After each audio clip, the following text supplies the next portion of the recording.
Con mucho gusto a todos los que amamos la aviación y que estamos preocupados por este ambiente, y por eso nos da muchísimo gusto recibirlo y platicar acerca de temas actuales, ¿no? Como Sociedad Mexicana de Aviación y del mismo sindicato. Bienvenido.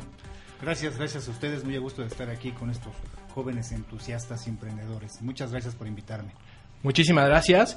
Nada más para ponernos un poco en el contexto de ASPA de México, el 4 de agosto de 1958, pues los capitanes Andrés Fabre, Francisco Tarazona, Francisco Ballina y Jorge Farrell encabezaron un movimiento que llevó a la firma del acta constitutiva de ASPA de México, ¿no? El día de hoy, ASPA permite al piloto realizar una carrera a largo plazo, estabilidad para ellos y su familia. Agrupa aproximadamente, si mal no recuerdo, 2.126 pilotos al servicio de Aerovías de México, Compañía Mexicana de Aviación, Aerolitoral, Aeromar, Aeromexpress y Aerovías Caribe, o sea, CLIC de México. Y el capitán Francisco Vargas Echegoyen es el secretario, como ya lo dije, de prensa de ASPA. Bienvenido nuevamente y empezamos a platicar. ¿Qué es ASPA de México? Para mí ya leí un poco la reseña, pero ¿qué beneficios tiene para un piloto, a lo mejor para un joven que se quiera agremiar, y también para una empresa? ¿Qué beneficios tendría ser miembro de ASPA? Para cualquier piloto en México, lo mejor que le puede suceder es pertenecer a ASPA, porque ofrece eso que acabas de mencionar: estabilidad laboral y la posibilidad de hacer una carrera a largo plazo sin necesidad de estar padeciendo los abusos de empresarios, porque ASPA es una empresa, es un sindicato sólido, bien cimentado, un sindicato fuerte. Mencionaste un poco de la historia de ASPA, por eso ASPA ha durado tanto tiempo. Tenemos 54 años desde que se fundó ASPA, y se fundó por un movimiento de los trabajadores. No tuvo que ver ninguna empresa en la fundación de ASPA. Y fue una gesta histórica, haber logrado la fundación de ASPA. Hay tres eventos importantísimos en la historia de ASPA. Una de ellas fue su fundación, que fue algo dificilísimo. La otra fue la quiebra de Aeroméxico en el 88. Y la última, esta que estamos viviendo, con la quiebra inducida de Mexicana de Aviación. Entonces, volviendo al punto, para un piloto lo que es la mejor opción, lo que mejor le puede suceder es pertenecer a ASPA. Incluso para una empresa es una garantía que sus pilotos estén afiliados a ASPA. La prueba es que en los últimos 10 años han desaparecido 13 aerolíneas, ninguna estaba con ASPA. Y ahora Mexicana, gracias a sus trabajadores, a la lucha que ha encabezado o que ha liderado ASPA de México, Mexicana no ha muerto y va a volver a volar. Bien. ¿Cómo yo, piloto, quiero pertenecer a ASPA de México? ¿Qué tengo que hacer? Es muy sencillo. Una vez que un piloto tenga su licencia de piloto privado, puede ir y anotarse para tomar protesta como miembro inactivo de ASPA. Se necesita tener la licencia de piloto privado y con eso es suficiente para pertenecer a ASPA. Después, para tener derecho a una carta para ir a concursar a alguna de las empresas que tienen contrato colectivo con ASPA, pues hay que reunir una serie de requisitos, como son tener visa, tener la licencia de piloto comercial, y no recuerdo bien todos los papeles, pero bueno, es muy fácil. En la página de aspa.org.mx hay una pestaña que dice requisitos para ingresar a ASPA, y muy sencillo. Con eso se cubren relativamente fácil pertenecer a ASPA. Hay que tomar protesta, tomar un curso de inducción sindical, que lo damos nosotros, les platicamos la historia de ASPA y lo que estamos viviendo actualmente. Y bueno, como siempre, cada vez que hay una protesta, los felicitamos por pertenecer a una institución como la nuestra. Perfecto. Exactamente, ¿cuáles son sus labores como secretario de prensa? Bueno, dice el estatuto que el trabajo del secretario de prensa de ASPA de México es ser el editor de las revistas y ser el vocero de ASPA. Ningún piloto puede dar declaraciones a la prensa, excepto el secretario general en temas de ASPA, el secretario general y el secretario de prensa, en este caso yo. Y dada la crisis que ahora hay con Mexicana, hay necesidad de echar mano de mucha gente. Entonces, coordinados entre el secretario general y el secretario de prensa, le pasamos la estafeta, por decirlo coloquialmente, el micrófono a compañeros del área técnica que nos han entrevistado, por ejemplo, cuando hay algún accidente, algún asunto, sobre todo el tema de Mexicana. Bueno, el secretario general es el que tiene toda la película completa para hacer declaraciones a la prensa. Y la parte que les digo de las revistas, hay 2 revistas que se editan en en el sindicato. Una es Hélice, que es la revista institucional, que es a todo el público, se envía a muchas instituciones, y otra revista que es Bitácora, que es la revista interna, de comunicación interna. Bien, pues entonces hablemos del tema de Mexicana, aprovechando que está aquí el vocero de ASPA, ¿no? Capitán Vargas, regresándonos algunos meses a agosto del 2010, parte del detonante de la situación de Mexicana, o quiebra inducida, como usted acertadamente acaba de comentar, me encantó, fueron los altos costos operativos de los tripulantes. Mucha gente se ha quedado con esta imagen que se dio en su momento, que los pilotos y todos los empleados no quisieron negociar sus contratos. ¿Qué es lo que realmente sucedió, capitán? Bueno,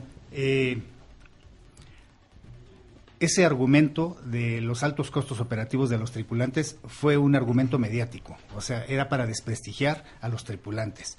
No es nada nuevo que nosotros como gremio, como grupo, los tripulantes, no nada más pilotos y sobrecargos, de repente se nos señala como unos privilegiados. Y no, simplemente lo que sucede es que los pilotos, los sobrecargos, los tripulantes en general, ganamos lo que merecemos ganar. O sea, no hay de otra. Esa campaña que utilizaron Manuel Borja y Gastón Azcárraga, queriendo venderle al público que éramos muy caros y por eso quiebra una empresa, bueno, nadie se la traga. O sea, la opinión pública es inteligente. Una empresa no quiebra por los salarios de sus empleados. Cuando compraron la empresa ya sabían lo que se ganaba, conocían los costos de operación. Ahora que ha pasado el tiempo, que hemos investigado, en ASPA tenemos un capitán que ha hecho la investigación de cómo se llevó a cabo el desmantelamiento de Mexicana, el capitán Garza Soberanis, nos damos cuenta que fue un plan muy estudiado para deshacerse de Mexicana. Cómo la desmantelaron, cómo poco a poco fueron vendiendo activos, crearon una empresa paralela y esos activos se la vendieron a la empresa paralela con costos más altos. Bueno, toda una ingeniería muy perversa para acabar con Mexicana. Es importante mencionar que cuando llegó Horcasitas, el secretario de Comunicaciones, a la SCT, tuvo una reunión con los pilotos y así tuvo la desfachatez de decir: no hay espacio para 2 aerolíneas troncales, nada más va a haber una. Y eso lo sostuvieron mucho tiempo, ¿correcto? Claro, sí, y se ve que ese era su trabajo, ese fue su trabajo de ese señor durante toda su gestión, fue su trabajo de él y de Lozano. Lozano aparentemente lo logró con el SME. Con nosotros no lo lograron, hasta la fecha no lo lograron. Y esa era la intención era quebrar a Mexicana en una ingeniería perversa entre los que compraron Mexicana y las autoridades federales, en este caso del trabajo y de la comunicaciones y transportes. Y bueno, entonces con esto mucha gente se pregunta, digo, ya que los trabajadores pues no tienen empleo, o algunos de ustedes que tuvieron que aceptar pues trabajo lejos de sus familias, muchos casos de pilotos que están en el Medio Oriente, en Asia, trabajando, en términos, digamos, de salvaguardar las fuentes de empleo, ¿hubiera sido mejor aceptar las condiciones iniciales que propuso Gastón Azcárraga, ahora sí que de regreso en el 2010? Por supuesto que no, de ninguna manera. Lo que una de las propuestas que ellos tenían era vendernos a los trabajador la empresa en $1. Eso es una burla.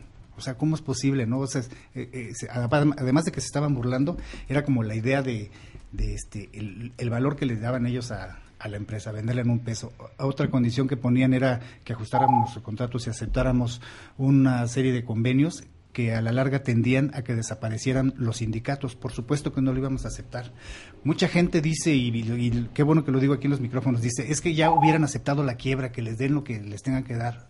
Error, eso jamás lo vamos a aceptar. Por principio sindical, un sindicato nunca va a permitir la quiebra de su empresa, jamás. Y en segundo lugar, si la empresa quiebra, se pierde la concesión. Eso es algo que bien grave, es algo que mucha gente no lo sabe o no lo toma en cuenta, y bueno, qué bueno que aquí lo explico. Se pierde la concesión, es una de las razones para perder la concesión, que la empresa quiebre. Si se pierde la concesión, ¿qué creen que va a pasar con esa concesión? Pues los que están ahorita aprovechándose, Volaris e Interjet, de las rutas de Mexicana, van a pedir quedarse con esa con esas rutas y esa concesión de Mexicana de Aviación. Y otra razón por la que no puede quebrar es porque no hay dinero para liquidar. Borja y Azcárraga se llevaron todo el dinero, no hay un peso para pagarle a nadie. Todo mundo pierde con la quiebra, porque hasta el gobierno, que es acreedor, pierde con la quiebra. Por eso estamos luchando los trabajadores porque no quiebre. Todos perderíamos si la empresa quiebra. Exactamente, capitán. ¿Qué habría resultado más barato al gobierno? ¿Rescatar a Mexicana o perder los millones de impuestos que dejó de percibir por los miles de empleados cautivos que perdieron su empleo? Y por la misma empresa, ¿no? Sí. Pues, sí, es evidente.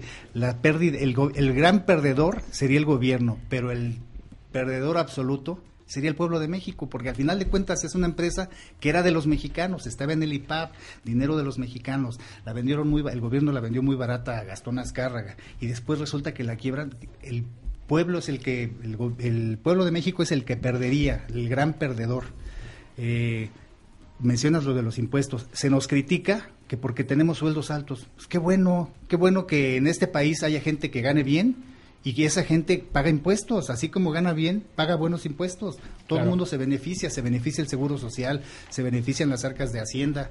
No, y además es el precio de dejar a tu familia por todos los días y en todos los horarios a la hora que sea, ¿no? Claro, este trabajo tiene muchas satisfacciones, pero las pagamos caras. Eso que mencionas, ¿no? O sea, no tenemos Navidad, Año Nuevo, eventos familiares, hay veces que tenemos que faltar. Ese es el precio de ser tripulante, de volar aviones y de ser personal de seguridad a bordo como nuestras compañeras sobrecargos. Claro. Oigan, ¿les parece si vamos rapidísimo a un corte y regresamos en el aire? Nos tardamos absolutamente nada más que 3 minutos y estamos de regreso. Esto es En el Aire por Escucha Radio. Imagina lo que escuchas. Estamos platicando con el capitán Antonio Vargas, quien es el secretario de prensa de ASPA de México.